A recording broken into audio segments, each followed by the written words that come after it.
캠핑, 이것만 알면 당신도 전문가. 안녕하세요, 채널 캠핑 비영기자입니다. 어느덧 세 번째 시간인데요, 이번 시간에는 2편에서 예고드렸듯이 스토브에 대해서 좀 다뤄볼까 합니다. 그런데 영상을 보시면서 이런 생각 하시는 분도 계시지 않을까라는 생각을 했어요. 이게 뭐 대단한 거라고 이렇게 띄엄띄엄 일주일에 하나씩 올리면은 언제 보고 언제 입문해서 캠핑을 하냐 라고 생각할 수 있는데, 저도 많이 촬영해서 자주 찾아뵙고 싶죠. 근데 지금이 동계 시즌이잖아요. 동계이기 때문에 입문을 동계하는 거는 비용도 많이 들지만 어려움이 많을 수 있어요. 지금 바로 입문하시라기보다는 동계에 들어갔으니 지금부터 차근차근 준비를 하시고 결정을 하셔가지고 내년 봄 한 4월, 3월도 많이 춥습니다. 4월 정도나 5월쯤에 입문을 하시면은 꽃도 피고 날씨도 따뜻하고 장비를 많이 챙기지 않아도 돼서 훨씬 유리할 거예요. 그러니까 너무 조급하게 생각하지 마시고요. 지인분이 캠핑을 하시면은 지금은 그냥 빌 붙어서 즐기세요. 충분히 즐기시고, 나도 혼자서 내가 장비를 챙겨서 가야겠다는 생각이 들면은 그때 하셔도 늦지 않습니다. 조급해하지 마세요. 자, 지금 바닥에 깔려있는 장비들이 있습니다. 이것도 제가 가지고 있는 장비들이고, 요 끝에 있는 거 하나는 좀 특별하게 대여를 했어요. 요번에 새로 나온 제품이어서 함께 소개를 해드리고 싶기도 했고, 제가 가진 스토브들과는 좀 다른 디자인과 성능을 가지고 있기 때문에 이거는 좀 대여를 했습니다. 여기서 하나 짚고 넘어가야 될 게, 대부분의 사람들이 습관적으로 버너라는 말을 많이 사용합니다. 버너도 뭐 틀린 말은 아닌데, 버너는 이 자체를 지칭하는 말이 아니라 요 앞에 있는 화구 있죠? 요 화구, 이 화구를 버너라고 합니다. 화구 부분 명칭이 버너고, 얘 자체를 일컫는 말은 스토브가 맞는 말이에요. 스토브라는 올바른 표현을 사용해 주셨으면 좋겠고요. 주변에서 혹시 버너라는 잘못된 표현을 사용하고 있다면 널리 전파해 주셔서 올바른 표현을 사용하고 자리 잡을 수 있도록 도와주시면 좋겠습니다. 일단 스토브의 종류에 대해서 말씀드리면은, 가솔린을 쓰는 스토브가 있고 가스를 쓰는 스토브가 있습니다. 일반적으로는 가스를 많이 사용을 하죠. 시중에서 구하기도 쉽고 가격도 저렴하기 때문에. 가솔린 스토브 같은 경우는 저는 백패킹에 사용을 해요. 백패킹에 사용을 하고, 얘의 장점은 가솔린은 어떠한 추위에도 화력의 영향을 받지 않습니다. 모든 물이 막 알코올이 날 정도 막 영하 20도가 되더라도 얘는 그 환경에서 온전히 화력을 제대로 낼 수 있는 유일한 스토브예요. 그게 가솔린입니다. 가솔린이 일반 가솔린, 차에 쓰는 가솔린 쓰는 게 아니라 항공유 화이트 가솔린 사용하기 때문에 냄새나 이런 것도 전혀 없고요. 화력도 엄청 좋고, 하지만 단점이 있다면은 무겁고 부피가 크고 가솔린 연비가 별로 좋지 않습니다. 가솔린 자체 가격도 비싸고요. 그래서 저 같은 경우는 겨울에 극동계 백패킹 갈 때는 무거워도 항상 이 녀석을 챙겨 다닙니다. 가스는 얼면은 아무것도 할 수 없지만 얘는 어떤 추위에서도 성능을 제대로 낼 수 있기 때문에. 그리고 위에 히터캡을 제가 지금 빼놓고 왔는데, 히터캡이란 거 씌우면 난방으로도 사용이 가능해요. 그래서 이런 제품이 있다는 걸 알려드리고 싶어서 가지고 나왔고요.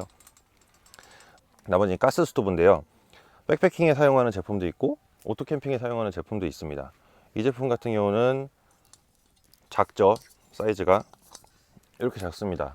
MSR에서 나온 포켓 로켓이라는 제품인데요, 지금은 이 다음 버전이 2세대가 나왔어요.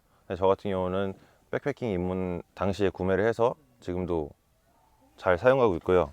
이 녀석의 장점은 매우 작고 화력이 뛰어나다는 겁니다. 그리고 화구 가운데 바람막이가 있어서 바람이 한쪽에서 불어와도 화력이 약해지지 않고, 이쪽만 불이 꺼졌다가 바람이 안 불면 다시 이쪽을 살려주고, 이런 기능을 하는 스토브입니다.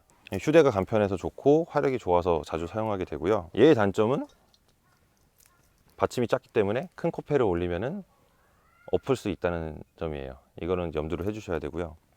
얘는 스노우피크에서 나온 제품인데 낙이라는 스토브예요.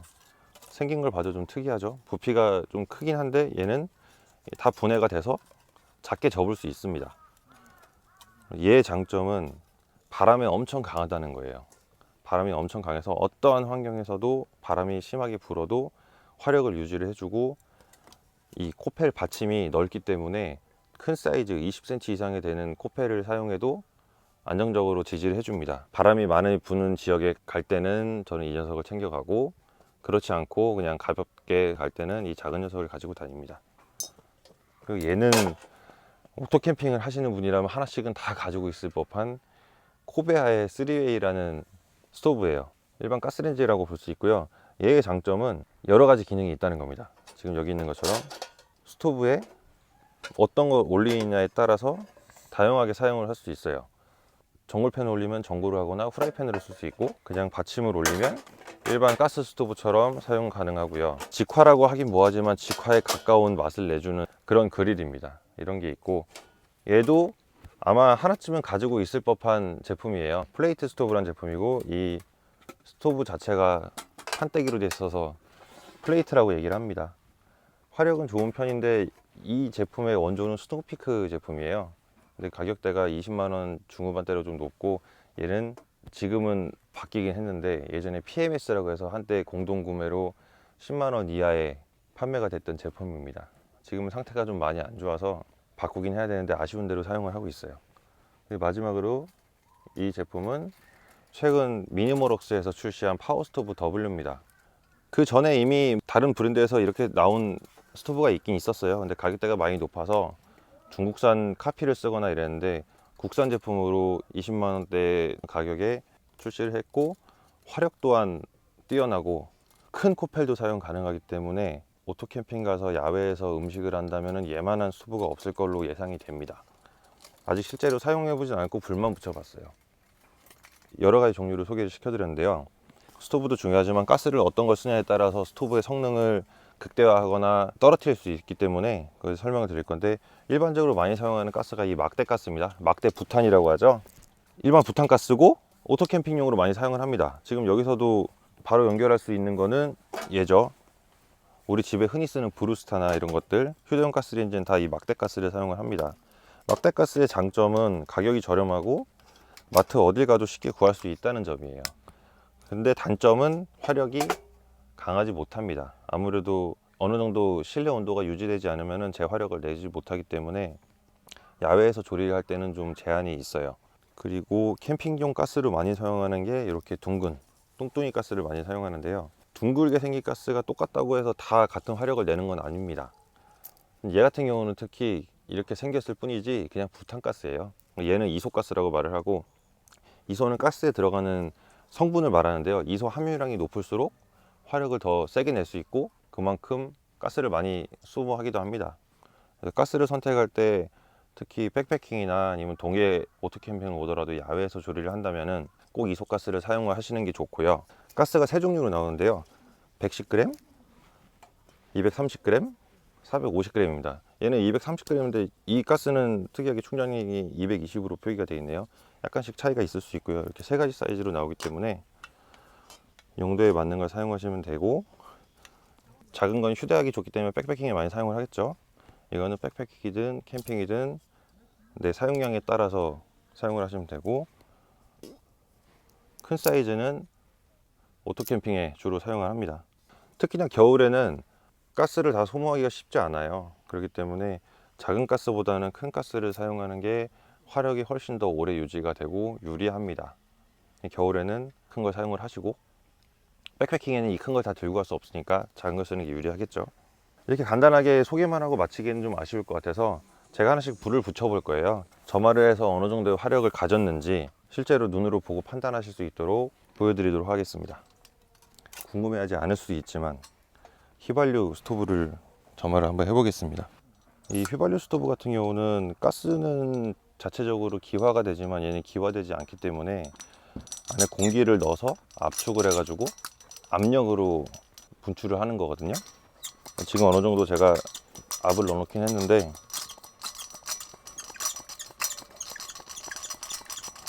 이렇게 생긴 막대기로 안에 공기를 꽉꽉 채워 넣어야 됩니다. 그래야 압력에 의해서 가솔린이 뿜어져 나오거든요. 얘는 점화를 하면은 불쇼가 좀 생길 수 있어요. 보여드릴게요.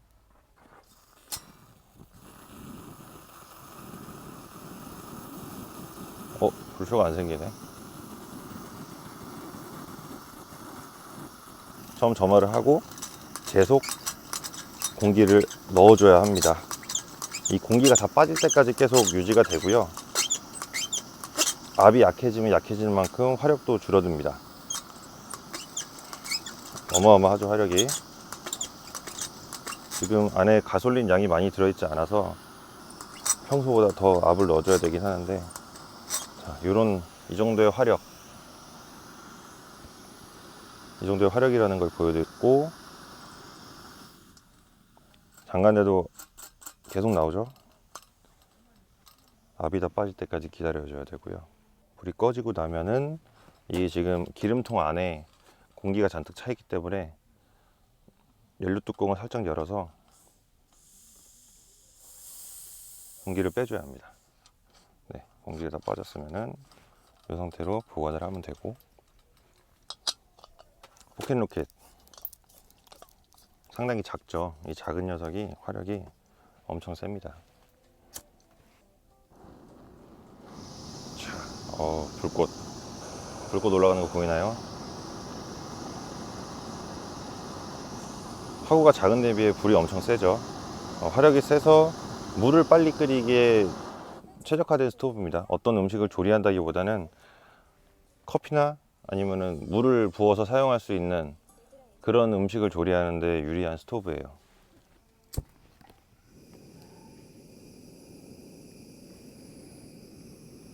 자, 이 정도의 화력을 보여주고, 얘의 장점은 호스 타입이기 때문에 액출로도 사용이 가능합니다. 액출로 하면은 더 센 화력으로 유지를 할 수 있다는 장점이 있죠. 호스 타입 사용하실 때 유의해야 할 점은 밸브로 다 잠궈도 불이 금방 꺼지지 않아요. 왜냐하면 호스 안에 잔연가스가 남아있기 때문에 이 가스를 다 소진할 때까지는 기다리셔야 합니다.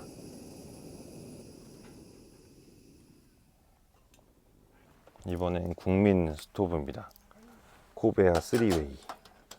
최근에는 더 작고 예쁜 제품도 많이 나왔더라고요. 저는 이 제품을 2011년도 캠핑 입문하면서 처음 구매한 거라 아직까지 사용을 하고 있고요. 오래 사용한 만큼 상태도 많이 안 좋아졌고 교체를 하긴 해야 되는데 고민하고 있습니다. 이 같은 경우는 이렇게 두 줄로 불꽃이 올라오죠. 화력은 그렇게 세지 않기 때문에 뭔가 빠르게 할 수 있는 건 없는데 이 넓은 면적을 골고루 조리할 수 있다는 장점이 있습니다.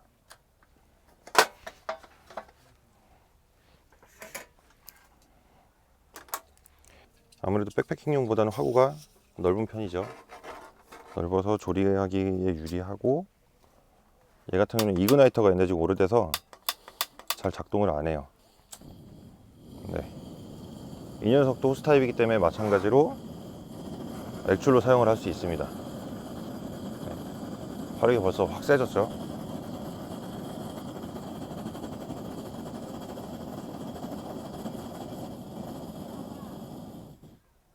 네. 마지막으로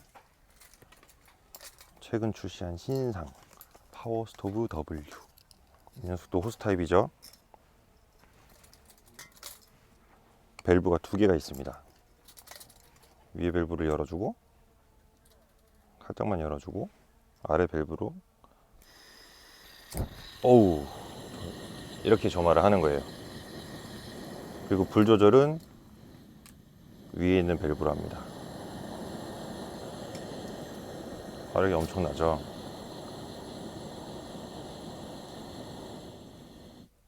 이렇게 여러 종류의 스토브를 보여드렸고요. 종류가 다양한 만큼 본인의 스타일에 맞는 거로 선택을 하시면 되고, 저는 개수가 여러 개지만 중복되는 제품이 하나도 없어요. 그래서 그때그때 내가 가는 장소와 상황과 인원수와 이런 걸 고려해서 사용을 하시면 되고요. 코펠을 좀 같이 소개를 해드리려고 했는데, 코펠은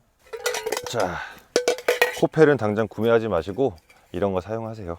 이거 마트 가면 한 2,000원, 3,000원이면 사거든요. 집에 있는 후라이팬 들고 나가시고 고기 구워 먹을 거면, 라면 끓일 때는 요만한 게 없습니다. 오늘은 스토브에 대해 알아봤습니다. 다음 영상에서는 코펠도 종류가 꽤 많거든요. 백패킹용부터 재질도 티타늄, 알루미늄 이렇게 다양한 소재가 있기 때문에 코펠도 제가 가지고 있는 것들을 한번 싹 끌어 모아 가지고 소개를 해드리도록 하겠습니다. 시청해 주셔서 감사드립니다.